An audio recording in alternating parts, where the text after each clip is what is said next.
بسم الله الرحمن الرحيم.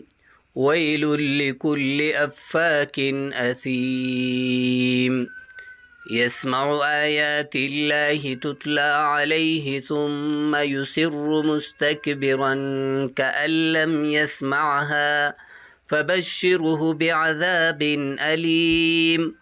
وإذا علم من آياتنا شيئا اتخذها هزوا أولئك لهم عذاب مهين من ورائهم جهنم ولا يغني عنهم ما كسبوا شيئا ولا ما اتخذوا من دون الله أولياء ولهم عذاب عظيم.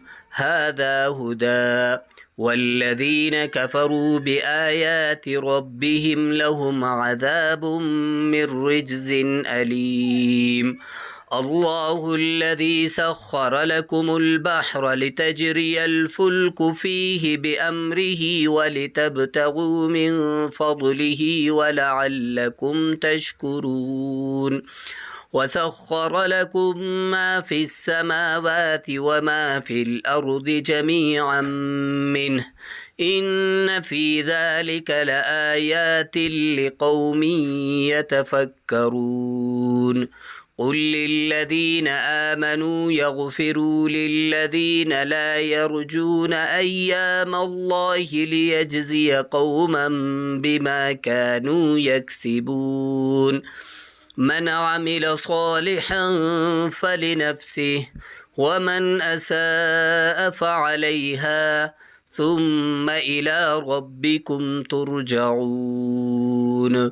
ولقد آتينا بني إسرائيل الكتاب والحكم والنبوة ورزقناهم من الطيبات وفضلناهم على العالمين وآتيناهم بينات من الأمر فما اختلفوا إلا من بعد ما جاءهم العلم بغيا بينهم إن ربك يقضي بينهم يوم القيامة فيما كانوا فيه يختلفون.